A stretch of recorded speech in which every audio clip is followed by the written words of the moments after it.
What's up, folks? Maximilian here, and welcome back to Ultimate Marvel vs. Capcom 3, The Online Warrior, Season 2, Episode 6, and it is aptly the 1-year anniversary of Ultimate Marvel 3. It's hard to believe, but it's been an absolute full 365 days or more now since this video is coming out that the game has been out. And oh my gosh, man, can you even put into perspective how quickly this game has grown in that time? It's insane with the advent of the internet and all this crazy communication availability to everybody now. I have never seen anything like it. Street Fighter 4 was a good example of things getting really crazy and people understanding things really fast and the game evolving and growing. But Ultimate Marvel 3, because there's so many people playing it, it really is something that is a sight to behold. So what I wanted to do in this 1-year anniversary of the game, to properly celebrate things, let's talk about some of the bigger things that happened in Ultimate Marvel 3's 1-year lifespan. So, from the previous game, a lot of pieces of technology that were not really explored were the TAC madness, as I like to call it. The team aerial combo insanity that comes with a game like Ultimate Marvel 3, Doom swag combos, people that are able to keep their combo in the air. For the most part, this wasn't explored too much in vanilla, and it became super apparent in this game. For you guys that don't know, when you do a team aerial combo, you can either go down, up, or left and right. When you do so against your opponent, as long as you're able to keep your opponent in the air, you're given an infinite amount of block stun and hit stun. So essentially, in Ultimate Marvel 3 or the Marvel vs. Capcom 3 games, when you start up your combo, what makes the combo more difficult by the end of the combo is the fact that the longer it takes you to engage that combo or the more hits it gets down the line in said combo, it's harder to get more hits in that combo, and it's harder to actually get more damage because they'll eventually pop out of it. This is what the game does to prevent things like infinites and stuff like that. But what the TAC bug, in a way, I still think it's considered a bug. It allows people to combo infinitely in the air. So as long as you can keep your opponent in this airborne juggling state after a team aerial combo, you can do some pretty crazy stuff. And when it comes to characters like Nova and Dr. Doom and so many more, you see some absolute crazy things happen. I think Dr. Doom is definitely one of them that takes advantage of it to no freaking end, and it's one of the coolest things you can see in the game when people come up with new ones. Moving on from that, one of the biggest things that happened in the game's lifetime so far was the discovery of infinites. Now, like I just said, the game has a system built in it to prevent infinites from happening. However, it was discovered after people were messing around with this TAC glitch, which allows you to kind of ignore those properties, the properties the game implies to prevent you from doing stuff like that. There is a way to keep it going. Through this process, you actually have to have characters with an extended amount of mobility in the air, and they're able to staircase, quote-unquote, their characters down to the ground, allowing you to touch the ground briefly and jump back up and then engage them in a combo. For some reason, when you do this with a certain select part of the cast, the game doesn't really identify you as touching the ground and still allows your character to be in a jumping state, which allows for many characters, especially ones that you might have seen before that have easier ones like Sentinel. Nova's got a fairly easy one and some pretty difficult ones with Dr. Doom, but there's a ton. If you look up TAC Infinites, there is so many available, and the kind of shocking thing is that this hasn't really dominated the game yet. The biggest issue behind it, and the reason why it isn't, is because they take an extremely larger degree of input integrity.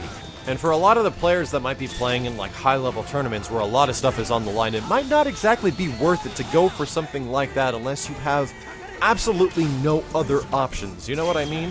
Which is why a lot of people in this game tend to choose characters that end up being really powerful in themselves, and due to their DHC and multiple super options are able to take out characters with a single touch. Characters like Virgil, characters like Spencer, things like that. So moving on, let's talk about a couple of big moments that happened. I think one of the biggest ones that happened was when Log Trap was all of a sudden absolutely huge. When Rocket Raccoon made his way onto the scene through the note of Japanese players introducing it to us and taking a major, which happened sometime earlier this year. I think that was one of the coolest moments. It was one of the most hype moments for Ultimate Marvel 3 personally, when all of a sudden this character that everyone thought was complete garbage and someone discovers something completely new and amazing. Moments like that make these games absolutely worth it, in my opinion. There's still been a lot of other stuff with newer characters that have come up as of late. Players are switching to Thor, things along those lines. Guys like Abijin that use completely high health teams like She-Hulk, Tron, and Thor have been known to do pretty damn good, but even when they come to the States and they go up against some of the crazy combinations of American teams and players, it gets pretty rough. Moving on, EVO was another extremely big event when it comes to Ultimate Marvel. One of the things that EVO taught us was that Dr. Doom is absolutely no joke and is almost a necessity on any team. Whether or not he's the most amazing point character or anything along those regards isn't exactly necessary. What matters is that Hidden Missiles is one of the greatest moves in the game and one of the greatest assists in the game in itself. What's even funnier is that Hidden Missiles is actually nerfed heavily from the original Marvel vs. Capcom 3. I think it threw out less than like 7 missiles or something like that in the original, and not only throws out 5. I might be wrong there, but they reduced it by a couple of missiles.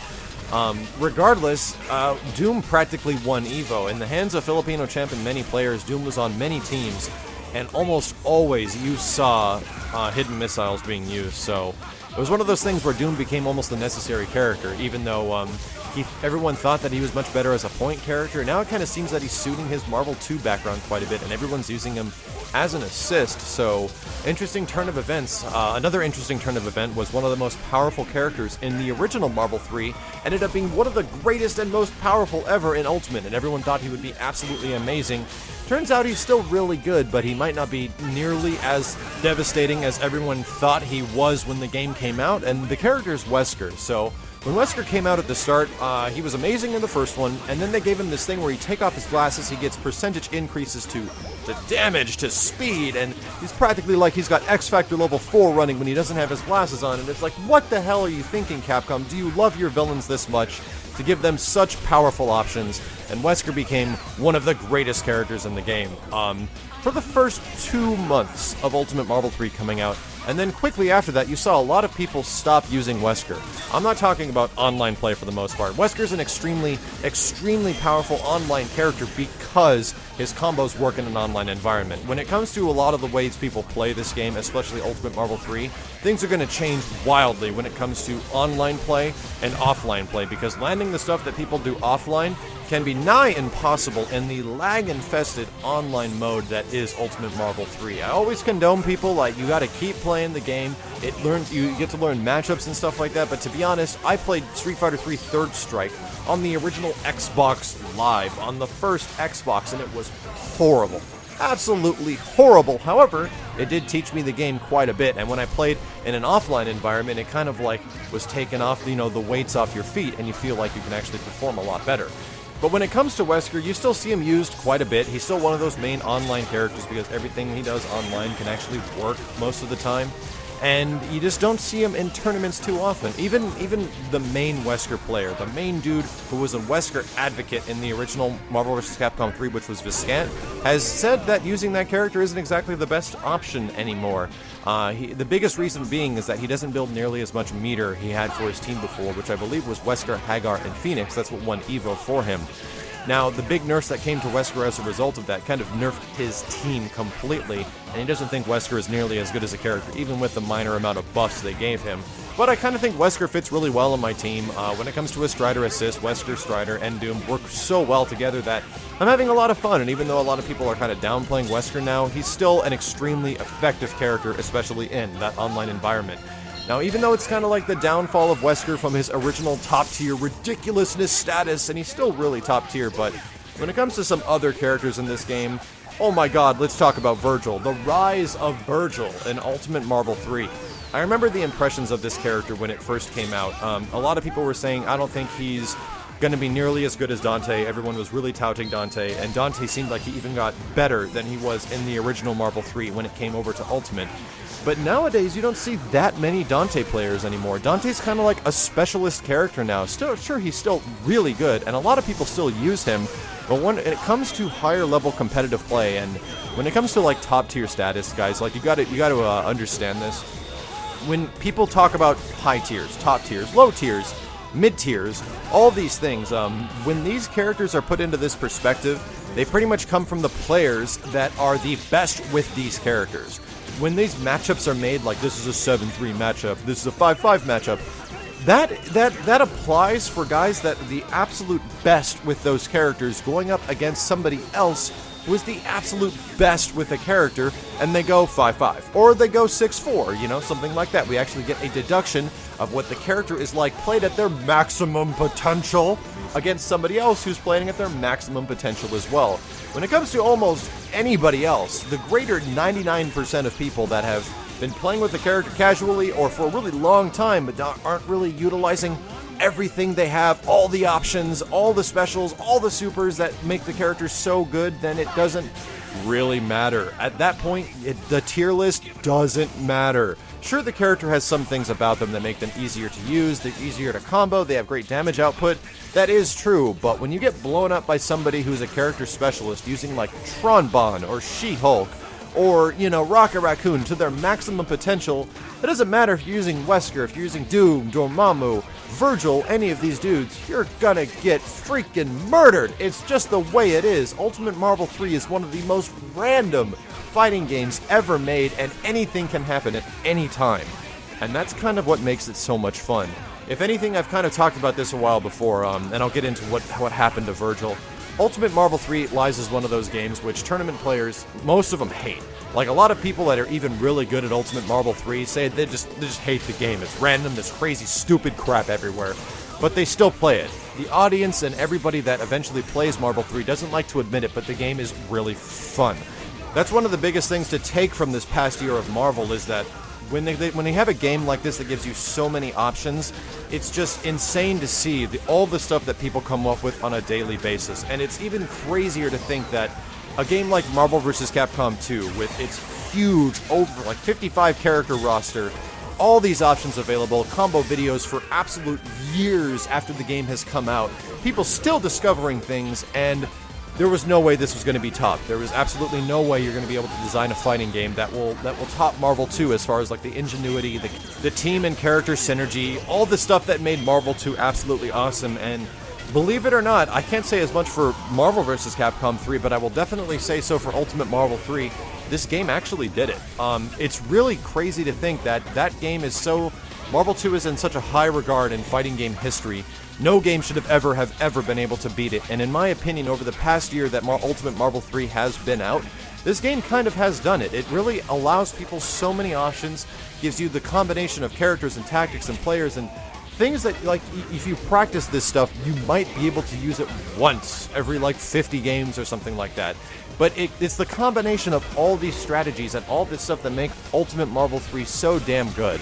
I still look for things daily, like for my team, and I actually still find things every single day, even though I don't get nearly the amount of time I wish I could play with my characters as much as many people put into training mode. But it's the fact that when I go into training mode, even after a complete year after Ultimate Marvel 3 has been out, I find myself just sinking time and just getting lost in combos and lost in strategies and mix-ups, and it's just like, man, if I could do this for 3 hours a day, it would be absolutely amazing. This is a completely different game.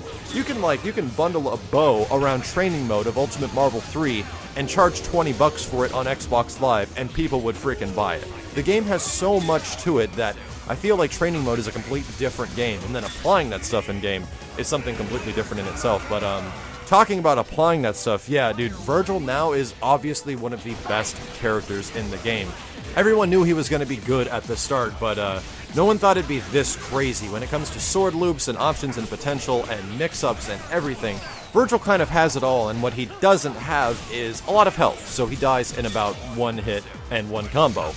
Nonetheless, he is sitting really high on the regards of many players, and even characters like Dormammu have come up against, Virgil now, and Dormammu is kind of on the uprise ever since EVO, and a lot of people have made a lot out of these characters that people thought were like mid-tier, high-tier, and now they're just like the best. So it's been an extremely interesting year for Ultimate Marvel 3, but I would like to ask you guys for our 1-year anniversary video for this wonderful game.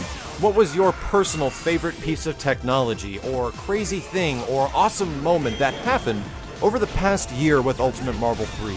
With a lot of my videos, and especially with the Online Warrior series, you guys know me, I like the appreciation of the games. I don't really focus on the super competitive aspect a lot of the time. I tend to appreciate the history of the Marvel vs. Capcom series and what this game has brought to the fighting game genre. and it's a game with limitless possibilities, it feels like. So what was your favorite moment? Go ahead and please leave a comment below. As always, thank you all very much for watching. My name is Maximilian, and I'll see you guys next week.